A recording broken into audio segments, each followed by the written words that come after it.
More than 2,700 years ago, amidst a turbulent landscape of war, idolatry, and spiritual decline, a man arose in Israel with a message that would span generations. His name was Isaiah. He was not just an ordinary prophet, he was the messenger who spoke most about the coming of the Messiah. For this reason, to this day, he is remembered as the Messianic prophet.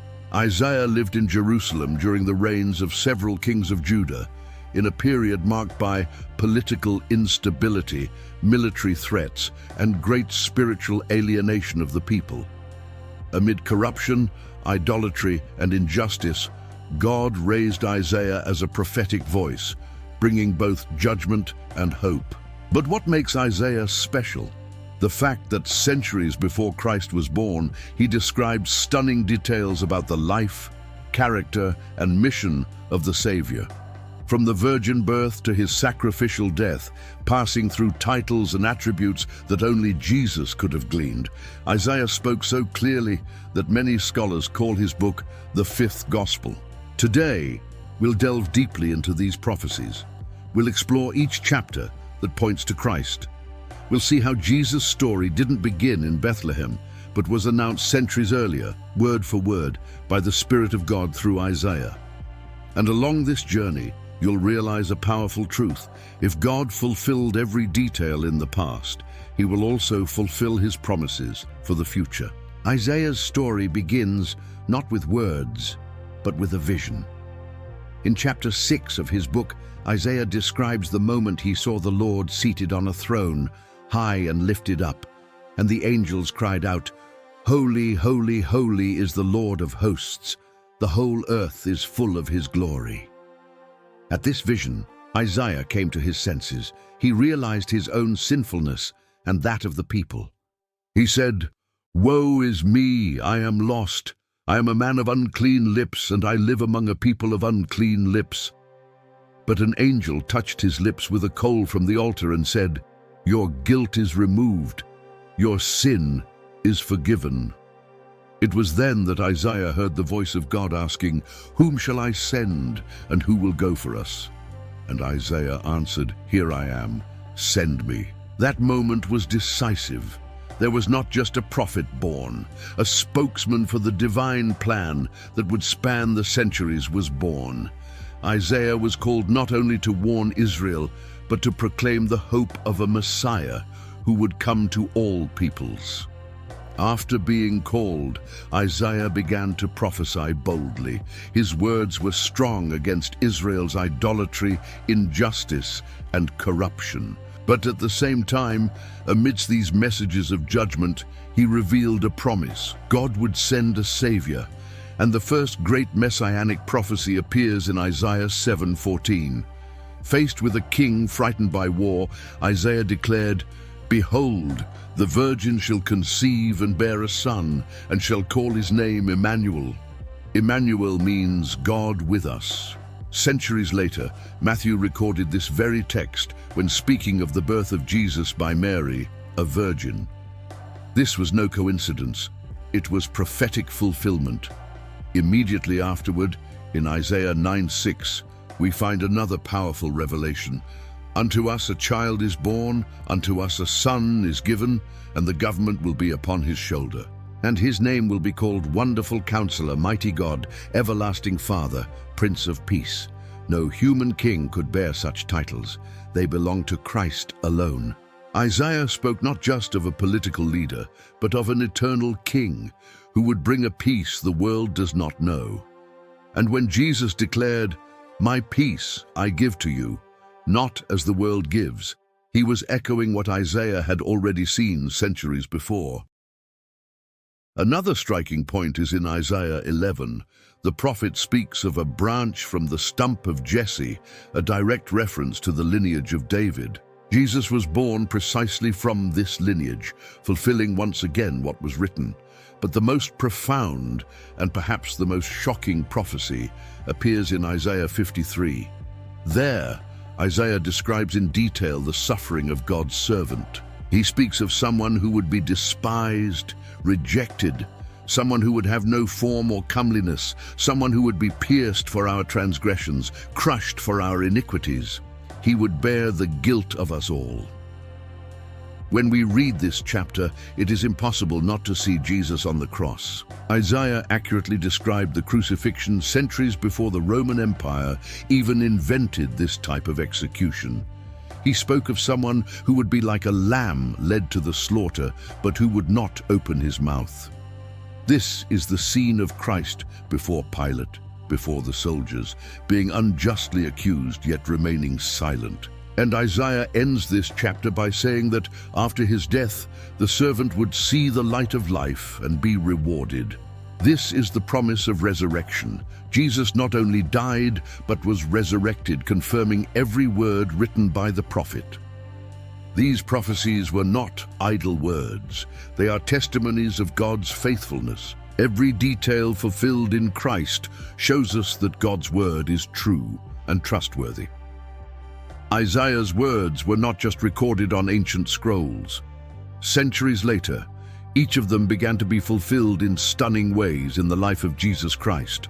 When we read the Gospel of Matthew, we notice that he quotes Isaiah repeatedly to show that the events of Jesus' life were the fulfillment of ancient prophecies. The virgin birth of Mary was explained with the words of Isaiah 7:14. The virgin will conceive and give birth to a son, and they will call him Emmanuel. And truly in Christ, God was with us.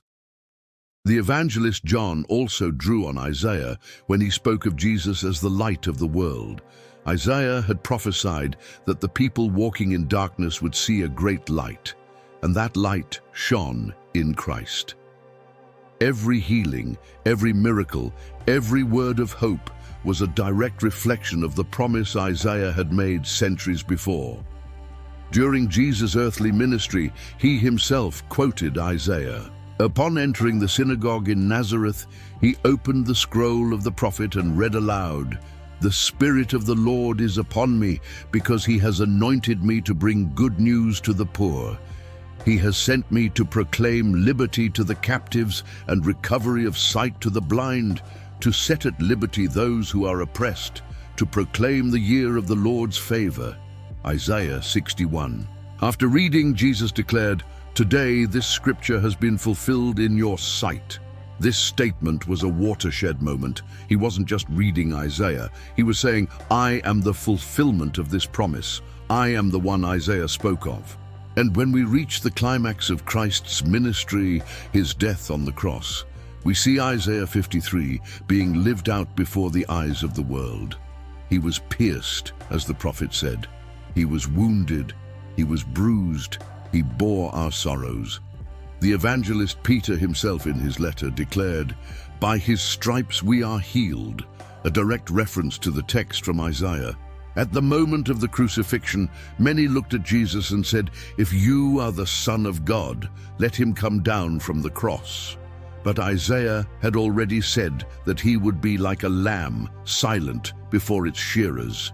He would not react. He would not open his mouth. He would not defend himself. And the manner of his death also fulfills another part of the prophecy. Isaiah said he would be counted among the wicked, but that he would be buried among the rich. And that is exactly what happened. Jesus died between two criminals, but was buried in the new tomb of Joseph of Arimathea, a rich man. Even the resurrection was foretold. Isaiah declared that after giving his life, the servant would see the light of life again. This was fulfilled on the third day, when the stone was rolled away and Jesus rose again, conquering death and confirming that every prophetic detail was true. Every step of Christ was shaped by what Isaiah had already prophesied. From birth to resurrection, nothing escaped God's control. Nothing was accidental. Everything was written. And if God fulfilled every detail about the Messiah's first coming, we can be sure he will also fulfill the promises about Christ's second coming. God's faithfulness in the past is the guarantee of our hope in the future. When we look at the prophecies of Isaiah and see their perfect fulfillment in Jesus Christ, we are not just studying history. We are contemplating a living message, one that still speaks directly to our time. Isaiah was not just a prophet of the past. His voice echoes to this day, reminding us that God is faithful to fulfill his promises. What seemed impossible, like the birth of a savior through a virgin, became reality. This means that when God speaks, he does not fail. We live in days of great uncertainty. The world remains immersed in wars, crises, injustice, and idolatry, just as in Isaiah's time. But just as God raised up a prophet in that generation, he continues to raise voices today to remind us that we are not alone. Isaiah's message is clear. The Messiah has already come, fulfilled his mission, and secured our salvation. But this is not just a reminder of the past. It is also a promise for the future. If he came once, he will come again. If the prophecies of the first coming were perfectly fulfilled, those of the second will also be fulfilled. Isaiah also speaks of the kingdom of peace that the Messiah would bring. In Isaiah 11, he describes a time when the wolf will dwell with the lamb, and there will be no more evil or destruction. This is a vision of the future kingdom, a world restored under the perfect rule of Christ. But until that day arrives, we need to live in the light of these promises. Every fulfilled prophecy should strengthen our faith. Every detail of Jesus' life seen in Isaiah should remind us that we can fully trust God's plan for our lives. Often, like the people of Israel, we face moments of fear and doubt, but Isaiah shows us that God is a God who fulfills his word in his own time. Perhaps today you are waiting for something that seems to take too long. Remember, if God fulfilled promises made centuries before, he is also faithful to fulfill what he promised you. And the greatest message Isaiah leaves us is that of the suffering servant. The cross was not just the fulfillment of a prophecy, but the ultimate revelation of God's love for us. By looking at Isaiah 53, we understand that Jesus did not die because he lost, but because he chose to surrender. He took upon himself the burden that was ours. He suffered in our place, and through his obedience, we have eternal life. Therefore, Isaiah's relevance for us today is clear. He points us to Christ as the only true hope. He reminds us that there is no definitive solution in men, in governments, or in human religions. The only answer to the world's chaos remains the same: Jesus Christ, the Son of God, announced by Isaiah and revealed in the fullness of time. So, as we look to the future, we need not live in fear. We can live in confidence, because the same God who fulfilled his word in Christ will also fulfill everything he promised for the last days. The Messiah will return, and just as the first time, nothing will be able to stop the Lord's perfect plan.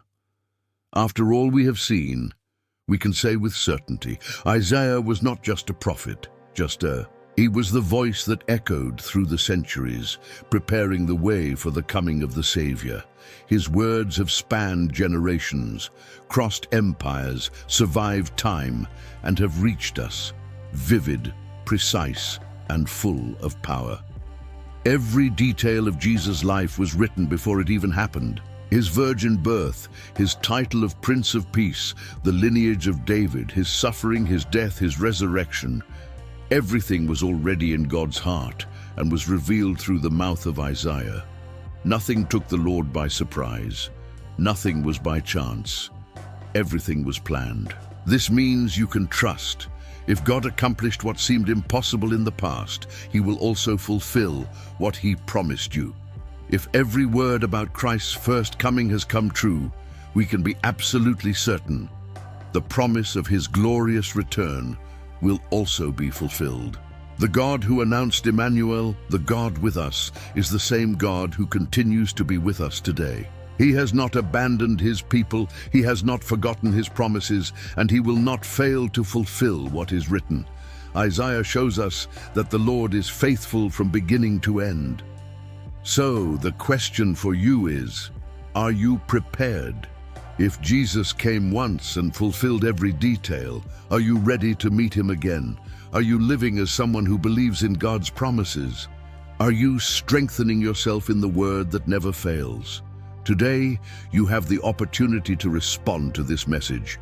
Don't put it off until tomorrow. The same Christ Isaiah proclaimed is the Christ who knocks on the door of your heart today. He has already taken upon himself your pain. He has already paid the price for your salvation. Just believe, surrender, and give your life to him. And just as Isaiah said, the people who walked in darkness have seen a great light. You too can emerge from the darkness today and live in the light of Christ. This light never goes out. This promise never fails. If this word spoke to your heart, share it with someone who also needs to hear it. Leave your comment and don't forget to subscribe to this channel. And before you leave, watch the video that's now appearing on the screen. I'm sure it will edify your life even more. May God bless you.